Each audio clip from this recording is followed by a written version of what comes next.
لو انت تعبت ان انت في كل مره بتصور فيها فيديوهاتك برضو مش بتوصل لحد، فانت لازم عندك المشكله دي. وانا النهارده جاي اقول لك ازاي تظبط الاضاءه بتاعتك من المنظر ده للشكل اللي انت شايفه قدامك ده، بعيدا عن ان مفيش حاجات مبهره لسه قدامك، بس على الاقل انت شايفني بوضوح جدا. طيب مبدئيا انت ليه ممكن تشتري اضاءه، او ليه بمعنى اصح لازم تشتري اضاءه؟ في الحقيقه ان انت لو واخد صناعه المحتوى بشكل جد شويه، هتعرف ان اي مصدر تاني انت ممكن تعتمد عليه في الضوء هيبقى مش دايم. يعني في السيناريو اللي انت شايفه قدامك ده انا كنت بصور فيه على اضاءه الشمس، بس اللي واضح قدامي ان انا بعد ما اتعمقت اكتر وحبيت ان انا عايز اعمل شغل اكتر في صناعه المحتوى، ان انا مش على طول فاضي في الاوقات اللي الشمس بتكون موجوده فيه. وده بصراحه يعني عمل لي مشكله، ان انا اوقات بكسل ان انا اصور الفيديوهات والكلام ده، لاني مش على طول ان انا متاح اصلا في الاوقات دي. بس لو انت شخص مبتدئ في صناعه المحتوى لسه هتبدا، مفيش اي داعي ان انت تبتدي بامكانيات وانت تدور على اي حجج ان انت تفضل مخلي الموضوع واقف لحد ما تجيب اضاءه ولا لحد ما تظبط المكان اللي انت هتصور فيه.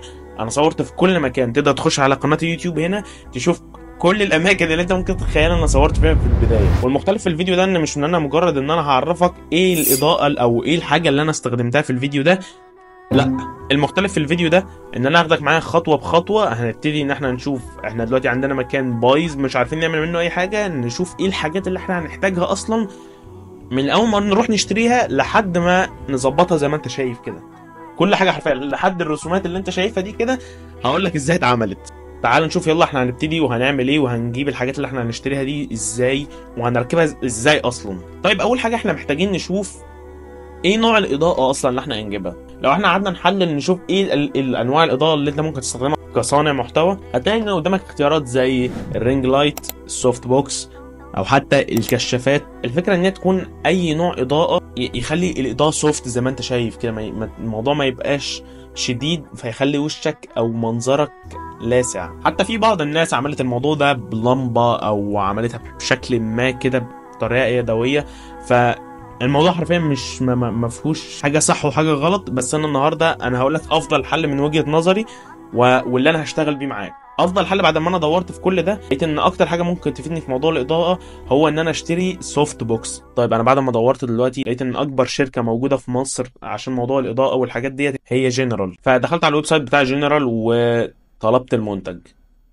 فتعال نشوف ايه اللي وصل. اسرع اوردر يوصل في الحياه تقريبا. يعني مبدئيا انا حابب بس ان انا انوه ان دي اول مره تحصل لي في حياتي، معرفش ليه، يعني يمكن ده حظي عشان بصور مثلا ده، بس ده اول منتج اجيبه في حياتي يوصل بعدها بيوم. اوقات الحاجات عشان توصل لحد عندي بتاخد لها مثلا يومين ثلاثه اربعه. والله الحمد لله. يعني انا اتمنى قبل ما افتحه ان هو يكون سليم. هو لسه ما فتحتش اي حاجه اهوت، اتمنى بس ان هو يكون في الاول سليم ما فيهوش اي حاجه، ويكون زي ما انا عايز، ما يكونش مثلا في قطع ناقصه او حاجات كده. يلا بينا.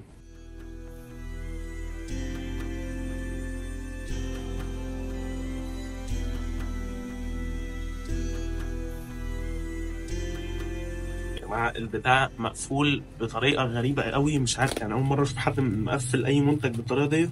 يمكن عشان يحافظوا عليه، يعني يا رب يكون اللي في بالي صح يعني. أو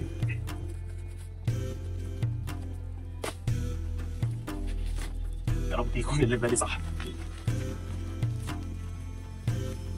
انا مش عارف ليه ممكن حد يعمل، يعني دي طرق تعذيب، دي مش طرق تقفيل منتج.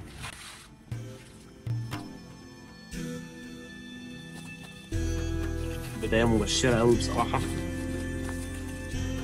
انا مبسوط بصراحه ان يعني اول انبوكسنج طلع بالحلاوه دي يعني. وهنا بقى ابتديت اشوف كل المحتويات اللي جايه واتصدمت باللي كنت عامل حسابه. يا جماعه هو مع الاسف زي ما كنت متخيل المنتج فيه حاجات كتير ناقصه معاه. سوفت بوكس دايما بيبقى جاي معاه ستاند بمكان كده معين للاضاءه، فدي ما جاتش معاه، ما اعرفش ليه بصراحه يعني. ومش عارف مين اللي ممكن يستخدم منتج زي ده كده من غير الحاجات دي اصلا. بس مش مشكله يعني، نرجعه ونشوف منتج تاني غيره. يعني من الحاجات الغريبه اللي انا مش فاهم لها تفسير لحد دلوقتي بصراحه، اللي هو ازاي الشركة الأم اللي هي المفروض بتصدر الحاجات ديت يكون عندهم خدمة العملاء بالمنظر ده. يا جماعة أنا طالب المنتج ده من قبل نص شهر 4 تقريبا، تقريبا يوم 12 او يوم 15 حاجه في الحدود دي.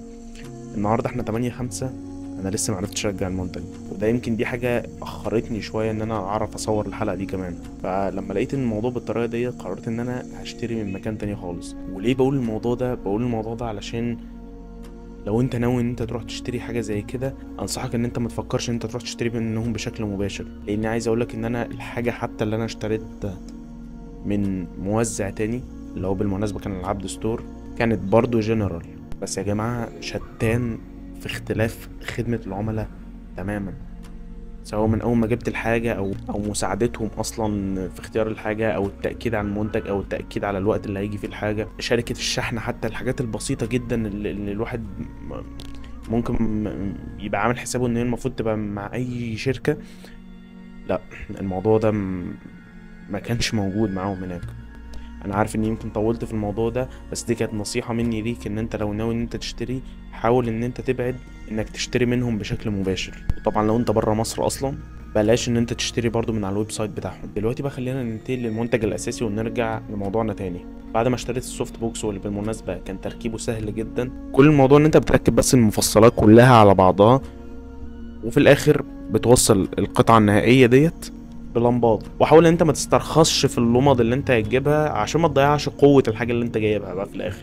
بعد ما خلصت الموضوع ده بصراحة لقيت برضو ان انا لسه عندي مشكلة اخيرة، وهي الباك جراوند اللي انا اصور فيها. انا بصراحة المكان ده مش قاعد فيه كتير الفترة الجاية، فقررت ان انا اعمل حاجة سريعة تخليني ما اعطلش على موضوع التصوير، وفي نفس الوقت حاجة تكون شكلها لذيذ من غير شغل كتير وتكاليف عالية. منهم الستايل اللي كان في الاول، ودي طريقة تانية برضو جربت ان انا اصور بيها. فحرفيا هي مفيش قاعدة واحدة ان انت تصور بيها، بس انت تقدر تعمل الموضوع باكتر من طريقة. تقدر تعمله زي ما انا عملت في البداية كده، لو انت عايز الموضوع سيمبل على قد ما تقدر وما عندكش مساحة كافية، او عايز تنجز اي حاجة مبدئيا، او شكل زي اللي انا عامله ده كده. والموضوع برضو حرفيا مفيهوش اي تشغيل دماغ، كل اللي عليك ان انت هتخلي السوفت بوكس نفسه بزاويه زي ما انت شايف كده. السوفت بوكس ما تحطوش كده علشان ما تبانش ان انت فلات زي ما انت شايف بالشكل ده كده. وطبعا انا كان عندي ستاند بصور بيه بس للاسف اتكسر، فلما دورت ما لقيتش اصلا ان اي حاجه اقدر اصور بيها كستاند. ما اعرفش ليه ما قلبت الموضوع، ما قلبت الدنيا، ما لقيتش ان في اي ستاند لوحده كده سعره كويس ان انا اقدر اصور بيه. فلقيت الرينج لايت ده، لقيت ان سعره كان متوسط، انا مش محتاج اضغطه في حاجه، بس هو كستاند كان كويس جدا بصراحه. اهم حاجه ما تنساش تتابعني، لان الفتره الجايه لما هنقل بقى من المكان ده وكده هنبتدي نعمل شغل بروفيشنال، مش مجرد ان احنا عايزين نبان شكل كده وخلاص، لا احنا عايزين نعمل بقى حاجات روشه وهنعمل شغل بقى. والباك جراوند دي اللي انت شفتها ديت انا حرفيا عملتها تقريبا اسمه ورق، حطيته جنب بعضه كده ولزقته مع التكتشرز اللي انت شفتها ديت كده. انا بصراحه ما بعرفش اعمل الكلام ده، اسامه اللي كان مساعدني في الموضوع ده. وزي ما قلت لك هي حاجه مؤقته حاليا لحد بس ما اطلع من المكان اللي انا فيه حاليا واعمل حاجه مور بروفيشنال اكتر من كده. فما تنساش ان انت تتابعني زي ما قلت لك. بالمناسبه دي كانت اول حلقه من ازاي تبدا في صناعه المحتوى عشان نوصل لاول $1000 من صناعه المحتوى. ما تنساش تقولي في كومنت انت مستني المره الجايه تكون الحلقه عن ايه.